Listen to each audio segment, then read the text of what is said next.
तक तमाम अंबिया और कौमों का तस्करा क़िससुल अंबिया पेश किया जा रहा है। शुरू अल्लाह के नाम से जो बड़ा मेहरबान निहायत रहम वाला है। आइए अब शुरू करते हैं उज़ैर अलैहिस्सलाम का किस्सा। उज़ैर अलैहिस्सलाम अंबियाए किराम की जमात में एक करीम और अजीम नबी थे। अल्लाह ताला ने उन्हें एक बस्ती की तरफ चलने का हुक्म दिया। वहां पहुंचे तो बस्ती वीरान थी, बेआबाद थी। अब ये हैरान हुए कि मुझे यहां किस लिए भेजा गया। ऐसे में ख्याल आया अल्लाह ताला इस मुर्दा बस्ती को कैसे जिंदा फरमाएंगे। ये ख्याल ताज्जुब के तौर पर था। अल्लाह ताला सूरतुल बकरा आयत 259 में फरमाते हैं, या उस शख्स की मानंद के जिसका गुजर उस बस्ती पर हुआ जो छत के बल औंधी पड़ी हुई थी। वो कहने लगा कि उसकी मौत के बाद अल्लाह ताला उसे कैसे जिंदा करेगा। तो अल्लाह ताला ने उसे भी मौत दे दी 100 साल के लिए। फिर उसे उठाया, पूछा तुझ पर कितनी मुद्दत गुजरी। कहने लगा एक दिन या दिन का कुछ हिस्सा। अल्लाह ताला ने फरमाया तू 100 साल तक ठहरा रहा। फिर अब तू अपने खाने पीने को देख कि ये बिल्कुल खराब नहीं हुआ, और अपने गधे को भी देख, हम तुझे लोगों के लिए एक निशानी बना रहे हैं। तू देख कि हम हड्डियों को किस तरह जोड़ते हैं, फिर उन पर गोश्त चढ़ाते हैं। जब ये सब जाहिर हो चुका तो कहने लगा मैं जानता हूं अल्लाह ताला हर चीज पर कादिर है। अल्लाह ताला ने नींद की हालत में उज़ैर अलैहिस्सलाम की रूह कब्ज की थी। इसलिए उन्होंने जवाब देते वक्त समझा कि शायद वो सो रहे हैं। उन्हें ये एहसास भी न हुआ कि मैं तो इतना अरसा मुर्दा रहा हूं। जब वो सोए थे तो सुबह का वक्त था। जब दोबारा जिंदगी मिली तो असर के वक्त आंख खुली। इसीलिए अल्लाह ताला के सवाल के जवाब में उन्होंने कहा मैं एक दिन या दिन का कुछ हिस्सा सोया रहा हूंगा। अल्लाह ताला ने फरमाया अपने खाने और गधे को देखो, खाना बहुत जल्द खराब हो जाता है, लेकिन 100 साल गुजरने पर भी खाना बिल्कुल ताजा था, जबकि आपके गधे की हड्डियां बिखरी पड़ी थी। अचानक उनके सामने देखते ही देखते हड्डियां हरकत करने लगी, फिर जुड़ने लगी। गधे का ढांचा तैयार हो गया तो उस पर गोश्त चढ़ने लगा। इस तरह गधा जिंदा हो गया और आवाज देने लगा। ये देखकर उज़ैर अलैहिस्सलाम पुकार उठे, वाकई मेरा परवरदिगार हर चीज पर कादिर है। उनकी इस आरजी मौत के दौरान वो बस्ती आबाद हो चुकी थी। उज़ैर अलैहिस्सलाम ने उनसे पूछा क्या तुम लोग उज़ैर को जानते हो। उन्होंने कहा जी हां, उन्हें फौत हुए 100 साल से जायद अरसा बीत चुका है। तब उज़ैर अलैहिस्सलाम ने उन्हें बताया मैं ही उज़ैर हूं। उन्हें यकीन न आया। वो एक बुढ़िया को ले आए। उसकी उम्र 120 साल थी।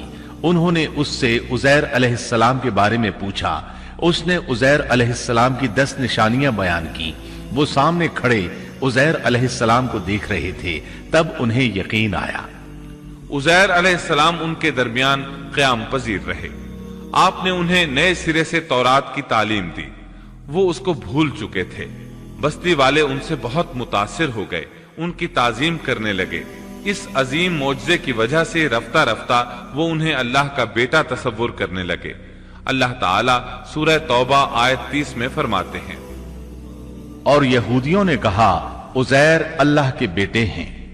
ये अल्लाह ने उनका एक जुर्म बयान किया है। ये जुर्म उनमें नस्ल दर नस्ल चलता रहा, यहां तक कि इस दौर में भी यहूदी उज़ैर अलैहिस्सलाम को अल्लाह का बेटा मानते हैं।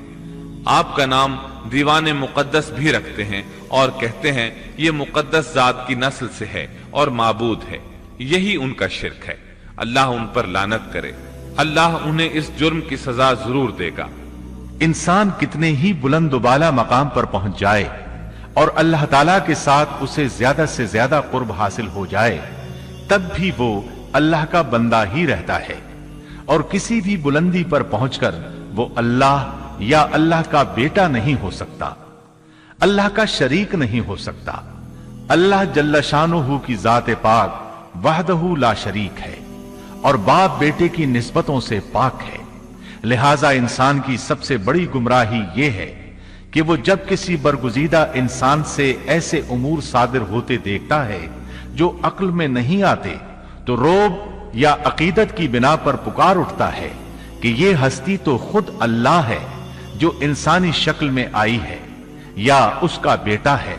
یا اللہ تعالیٰ کی شریک ہے۔ وہ یہ نہیں سوچتا کہ بلا شبہ ان واقعات کا جاری ہونا اللہ کی طاقت کے ذریعے ہے، جو بطور نشان اس برگزیدہ انسان کے ہاتھوں جاری ہوئے۔ اس کے باوجود یہ نہ اللہ ہے نہ اللہ کا بیٹا، بلکہ اس کا ایک پسندیدہ بندہ ہے، اور یہ امور اللہ تعالیٰ کے خاص قوانین کے تحت صرف اس کی تائید اور اس کی صداقت کے لیے ظاہر ہوتے ہیں، ورنہ وہ بھی اللہ تعالیٰ کے آگے اسی طرح مجبور ہے جس طرح دوسری مخلوق۔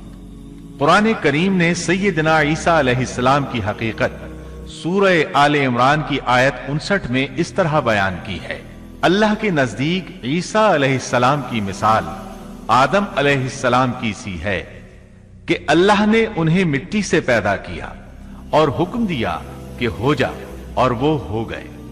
مطلب یہ کہ اللہ کا بیٹا اگر کسی کو کہا جا سکتا تو آدم علیہ السلام کو کہا جانا چاہیے تھا۔ لہذا کسی نبی کے بارے میں یہ عقیدہ رکھنا کہ وہ اللہ کا بیٹا ہے بالکل فضول اور باطل ہے۔ اور اسی کے ساتھ عزیر علیہ السلام کا قصہ اپنے اختتام کو پہنچا۔